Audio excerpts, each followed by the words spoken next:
ഈ ചരിത്രത്തിലാദ്യമായിട്ടാണ് ഈ ബഡ്ജറ്റിൽ റബ്ബറിന് ഇത്രയും അധികം പണം ബഡ്ജറ്റ് കയറ്റിവെക്കുന്നത്. ഞാൻ ഇവിടുത്തെ രാഷ്ട്രീയ കക്ഷികളെ വെല്ലുവിളിക്കുക. നിങ്ങളുടെ സർക്കാരുകൾ എത്രയോ കാലങ്ങൾ ഭരിച്ചു. ഈ കേരളത്തിൽ നിന്നുള്ള എത്ര MLA എത്ര മന്ത്രിമാര് നമുക്കുണ്ടായിരുന്നു. ഇത്രയും അധികം പണം റബ്ബർ മേഖലയ്ക്ക് അല്ലെങ്കിൽ റബ്ബർ ബോർഡിന് ഏറ്റവും കൂടുതൽ പണം നീക്കിവെച്ച ഒരു ബഡ്ജറ്റാണ് ഇപ്പോൾ വന്നിട്ടുള്ളത്. 367.52 കോടി രൂപയാണ് റബ്ബർ ബോർഡിന് ഇപ്രാവശ്യം നൽകിയിട്ടുള്ളത്.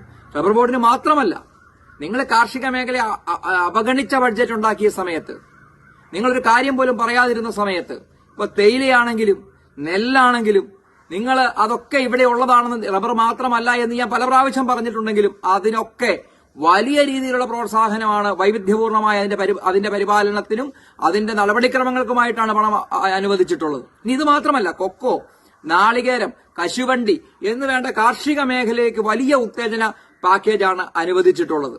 നിങ്ങൾ ഒരു കാർഷിക മേഖലയെ തിരിഞ്ഞു നോക്കാത്ത സമയത്ത് അനുഭാവപൂർവമായ ഒരു ബഡ്ജറ്റാണ് ഇന്ന് കേന്ദ്ര സർക്കാർ, നരേന്ദ്രമോദിയുടെ സർക്കാർ, നിർമ്മല സീതാരാമൻ ഇപ്പോ ഇവിടെ പ്രഖ്യാപിച്ചിട്ടുള്ളത്.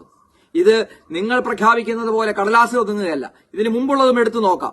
ഈ കഴിഞ്ഞ കാലഘട്ടങ്ങളിൽ നരേന്ദ്രമോദി സർക്കാർ വരുന്നതിന് മുമ്പ് നിങ്ങൾ കൊടുത്തിട്ടുള്ള ബഡ്ജറ്റിൽ വകവെച്ചിട്ടുള്ള പണവും ഇന്ന് കേന്ദ്ര സർക്കാർ കേരളത്തിൽ അല്ലെങ്കിൽ ഈ ബോർഡുകൾക്ക് നൽകിയിട്ടുള്ള പണം, അതിന്റെ യൂട്ടിലൈസേഷനൂടെ ചർച്ച ചെയ്യാൻ നിങ്ങൾ തയ്യാറുണ്ടോന്നാണ് ഞങ്ങൾ ചോദിക്കുന്നത്.